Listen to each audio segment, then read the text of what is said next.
ओम भूर्भुवस्सुः तत्सवितुर्वरेण्यं भर्गो देवस्य धीमहि धियो यो न प्रचोदयात्। Hello everyone, today I will talk about Bhagavad Gita. तो देखिए, गीता का जो प्रथम अध्याय है, आज हम इस पर चर्चा करेंगे। प्रथम अध्याय में हो क्या रहा है। जब अर्जुन ने श्री कृष्ण भगवान से ये कहा कि आप मेरे रथ को युद्ध के बीच में ले जाइए, और युद्ध के बीचों बीच में पहुंचकर जब वो अपने रिश्तेदारों को देखते हैं तो उनके मुंह से जो शब्द निकलते हैं वो शब्द इस प्रकार हैं। वो कहते हैं कि मेरा शरीर शिथिल हो रहा है, मेरा शरीर कांप रहा है, मेरा मुंह सूख रहा है, मेरा गांडीव धनुष छूटकर गिर रहा है, मतलब मैं बिल्कुल भ्रमित हो गया हूँ। मतलब इस तरीके की बात मतलब वो करने लग जाते हैं। बीच युद्ध में जाके नर और नारायण खड़े हुए हैं। नर और नारायण को ही लगभग समान माना गया है। नर और नारायण में कोई ज़्यादा अंतर नहीं है, और नर जो है शिथिल हो गए हैं और नारायण से प्रेरणा मांग रहे हैं कि मैं करूं क्या, ऐसी भ्रमित स्थिति में करूं तो करूं क्या। अच्छा, आप इसे अगर थोड़ा सा इंटेरोगेट करें और थोड़ा समझने का प्रयास करें, इसमें भ्रमित होने वाली बात क्या है। एक व्यक्ति एक संसार में रहता है और वो ये बातें करता है कि हमारे जो बीच में जो ज़मीन का बंटवारा हो रहा है ना, हम उसमें अपने परिजनों की हत्या नहीं करेंगे। तो ये तो बड़ा अच्छा लगता है सुनने में। ये तो यार अच्छी बात कर रहा है अर्जुन। इसमें गलत क्या कह रहे हैं अर्जुन, आप बताइए। अगर वो ये कह रहे हैं कि मुझे चाहे स्वर्ग मिले और चाहे मुझे बहुत बड़ा राज्य मिल जाए और चाहे मुझे कितनी भी ख्याति कीर्ति प्राप्त हो, मैं उसे भी ठुकरा दूंगा अपने परिजनों के लिए, अपनों के लिए। बताओ, इतना सात्विक प्रभाव का कोई व्यक्ति होता भी है?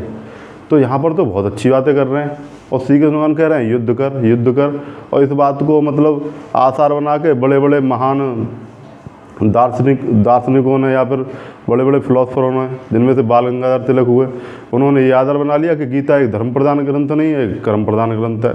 तो कर्म क्या ये है कि अपने घर वालों से युद्ध करो। तो इसको जो है कई प्रकार से थोड़ा भ्रमित भी कर देने वाली बात हो जाती है। कुछ लोग भी भ्रमित हो जाते हैं, कुछ इसे समझ नहीं पाते। तो मैं गीता को इस एक ऐसी देसी भाषा में एक्सप्लेन करता हूँ जिसमें आप गलत भावना, मतलब गलत चीज़ें ना चली जाए। कुछ लोग इस बात से डरे रहते, अगर मेरे बच्चे ने गीता पढ़ ली तो वो सन्यासी हो जाएगा, वो घर छोड़ के भाग जाएगा। एक गीता एक ऐसा ग्रंथ है जो अधिक से अधिक हर उम्र के लोगों तक पहुँचना चाहिए, जिसमें सही बातें बताई गई हैं। अब आगे बढ़ते हुए मैं बताता हूँ कि अर्जुन आगे क्या कहते हैं। अर्जुन कहते हैं कि अगर मैं कुल का नाश करूँगा तो मेरे कुल धर्म का नाश हो जाएगा। कुल धर्म का नाश होगा तो यहाँ पे जो स्त्रियाँ हैं वो दूषित हो जाएंगी। स्त्रियाँ दूषित हो जाएंगी तो वर्ण संकर पैदा होंगे। वर्ण संकर पैदा होंगे तो पितृ भी हमारे अधोगति को प्राप्त होंगे। अच्छा, वर्ण संकर के पैदा होने से पितृ अधोगति को प्राप्त हो जाएंगे? हाँ जी। जो बच्चे भगवान की भक्ति करते हैं, परमात्मा की भक्ति करते हैं, उनकी भक्ति का फल भी पितरों को प्राप्त होता है। पितरों का भी कल्याण होता है परमात्मा की भक्ति से। और जो बच्चे वर्णशंकर हो जाते हैं उससे पितरों को भी अधोगति प्राप्त होती है। ये भी सत्य है। जो अर्जुन भी कह रहे हैं वो कोई साधारण बातें नहीं है। ठीक है, जो श्री कृष्ण भगवान कह रहे हैं वो इस जीवन से परे हैं। वो तमोगुण, रजोगुण, सतोगुण से परे बातें हैं। वो बिल्कुल परमात्मा की बातें हैं। ये बिल्कुल परमात्मा का ग्रंथ है, ये संसार का ग्रंथ नहीं है। संसार के लोगों को परमात्मा के बारे में जानना चाहिए, ज्ञान उन्हें प्रदान करना चाहिए। लेकिन अगर तुम अर्जुन की बातों तक ही पहुंच जाते हो तो तुम बहुत बड़े महान व्यक्ति बन जाओगे। तुम गीता के ज्ञान तक तो पहुंचने का बहुत ज़्यादा प्रयास ही मत करो। कर सकते हो तो मैं तो ये कहता हूँ कि आप बहुत आगे जाओ, लेकिन पहले आप यहाँ तक पहुँच जाओ कि अर्जुन तक पहुँच जाओ। अर्जुन को देखो तो सही, उसको समझो तो सही, अर्जुन यहाँ पर कर क्या रहे हैं। ठीक है, श्री कृष्ण भगवान की तो सब चर्चा करते हैं, लेकिन मैं यहाँ पे अर्जुन की चर्चा कर रहा हूँ। अर्जुन कह क्या रहे हैं। अर्जुन देखो, अगर ये कहते कि मैं भी अपने सारे रिश्तेदारों को मार दूंगा तो वो तमोगुण में स्थित होते। अगर वो ये कह देते कि मैं इन्हें मार के राज सिंहासन प्राप्त कर लूँगा, राजा बन जाऊँगा, तो ये रजोगुण के गुण होते। और यहाँ पे जो गुण नज़र आ रहे हैं वो सत्वगुण है, सत्वगुणी है वो। और उन्हें अहंकार भी नहीं है, वो तो पात्र हो गए परमात्मा ज्ञान के। जो व्यक्ति इतना महान हो जाए, इतना महान हो जाए कि वो अपने परिजनों की हत्या करने से ही मना कर दे, राज गद्दी के लिए, स्वर्ग के लिए और अपने कल्याण के लिए, केवल वो अपने परिजनों का भी त्याग ना करे, तो वो जो है इतना महान, इतना महान, इतना महान व्यक्तित्व बन जाता है कि स्वयं परमात्मा आके उसे ज्ञान देते हैं। वो पात्र हो गए थे।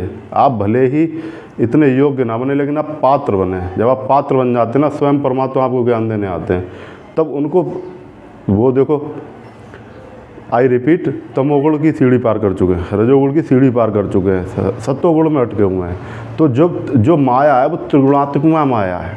वो क्या है? त्रिगुणात्मिका माया, 3 गुणों तक माया है, यानी कि तमोगुण, रजोगुण और सत्वगुण। जब ये इन तीनों गुणों से परे चला जाएगा, तब वो परमात्मा के स्तर की बातें हो जाती हैं। तब अगर बातें समझने का प्रयास किया है तो ऐसा भी लगता है कि पता नहीं भगवान कह क्या रहे हैं कि अपने परिजनों को मार दे, युद्ध कर। मतलब वो सिंपल सी ये कह रहे हैं, बेटा तीनों गुणों से परे हो जाओ, आप जो है तीनों गुणों से परे हो जाओ। यानी कि वो सत्वगुण में अटके हुए हैं, और सत्वगुण वाले भी अहंकारी हमने देखे हैं। और कोई बहुत विनम्र हो जाएगा, बहुत महान हो जाएगा, बहुत अच्छे अच्छे संस्कारों से भर जाएगा, बहुत अच्छी धार्मिक ज्ञान से भर जाएगा, तो वो भी अहंकार से भर जाता है, वो भी सत्वगुण में नहीं रह पाता। लेकिन अर्जुन देखो, सत्वगुण से भी परमात्मा, मतलब सत्वगुण से तो भरे हुए हैं, लेकिन फिर भी उन्हें अहंकार नहीं है।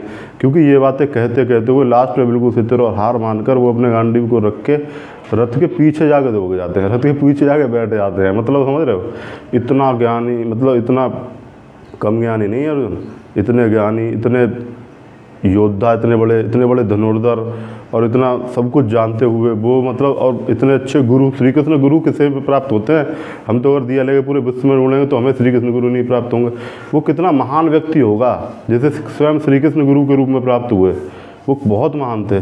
तो उन्होंने जो है जब रख के गांडी, फिर वो रथ के पीछे जाके दो जाते हैं। यही प्रथम अध्याय में इतना ही एक्सप्लेन किया गया है कि अर्जुन जो है वो गांडी धनुष रख के पीछे जाके तो वो गए, बैठ गए जाके।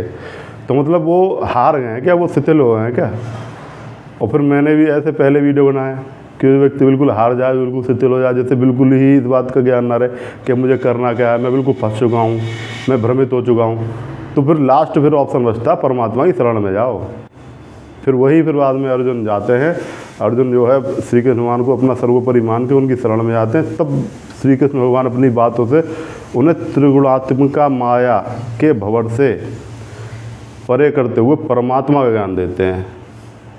तब वो बताते हैं कि आपको जो है मन को मुझ में लगा और युद्ध कर। अब आप ये मत करने लग जाना, ये आप जैसे साधारण लोगों के लिए नहीं है कि आपका कुछ बंटवारा हो रहा है, आपकी कोई लड़ाई हो रही है अपने परिजनों के साथ, तो पता लगे मैं तो श्री कृष्ण मन को चित्त को लगा रहा हूँ और अभी इन्हें मार रहा हूँ, मुझे कोई पाप नहीं लगेगा, ना मुझे कोई जेल पकड़ के ले जाएगा। तो इस ज्ञान को समझने का प्रयास करो कि श्री कृष्ण भगवान कह क्या रहे हैं।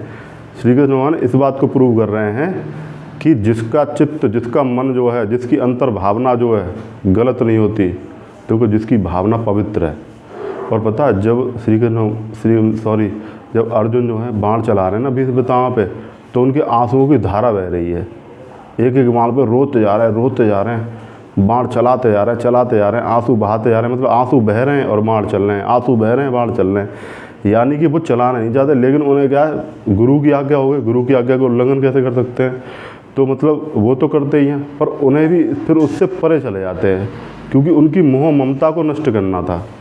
परमात्मा को प्राप्त कौन हो पाता है? जो रजोगुण से, जो तमोगुण से, रजोगुण से, सत्वगुण से भी परे चला जाता है, जो मोह ममता से भी परे चला जाता है, जो कर्म करते हुए सारे अपने मन को परमात्मा में पूरी तरह समर्पित होकर कर्म करता है। ठीक है, यहाँ पर ये एक्सप्लेन किया गया है कि अर्जुन पूर्ण रूप से अपने मन को परमात्मा में स्थिर करें और उसके बाद जो है अपना कर्म करें। तो पहले अध्याय का आधा केवल इतना ही निकलता है कि कर्म नोट नहीं किया जाता, कर्म वो नोट किया, पता क्या, आपकी मनसा नोट की जाती है।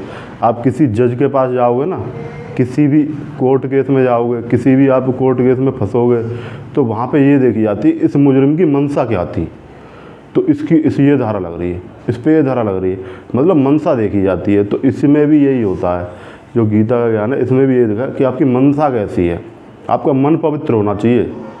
और आप भले ही कुछ एक दो कर्म वैसे करने पड़ जाते हैं, आपका मन जो है पवित्र होना चाहिए, मन की भावनाएं पवित्र होनी चाहिए, आपकी मनसा गलत नहीं होनी चाहिए। अगर किसी ने कोई अपराध कर दिया और उसकी मनसा जो है गलत नहीं होती, उसकी भावना गलत नहीं होती, तो उसके अपने आप ही जो है जो अपराध हैं माफ़ हो जाते हैं। तो उसी प्रकार से यहाँ पे जो है, जो आपका मन है ना, वो परमात्मा में लीन होना चाहिए, परमात्मा में संलिप्त होना चाहिए, परमात्मा में ही बिल्कुल परमात्मा से भरे हुए होने चाहिए आप। तब आप कर्म करोगे तो आप पाप और पुण्य से परे हो जाते हो। और यही भगवान श्री कृष्ण गीता में कहते हैं कि जो पूरी तरह मुझ में मन को लगाता है वो पाप और पुण्य से परे चला जाता है। तो इसलिए जो हनुमान जी हैं, यहाँ पे एग्जाम्पल हनुमान जी का आ जाता है। हनुमान जी हैं, उन्होंने अनेक मर्डर किए लंका पे विजय करने के लिए, उन्होंने इतने सारे मर्डर किए, उन्हें पाप क्यों नहीं लगा? क्योंकि वो पूरी तरीके से राम राम राम राम राम राम राम राम परमात्मा से भरे हुए थे। जब वो परमात्मा से भरे हुए थे इसलिए वो सारे पुण्य और पापों से परे चले जाते हैं। इसलिए यहाँ पर ये भगवान श्री कृष्ण ने गीता में अर्जुन को ये समझाया है कि तुझसे तिल ना हो, हार ना मान, आगे बढ़ और अपने धनुष को उठा और अपना जो है युद्ध कर। ठीक है, तो पहले अध्याय के लिए मैं इतना एक्सप्लेन करना चाहूँगा।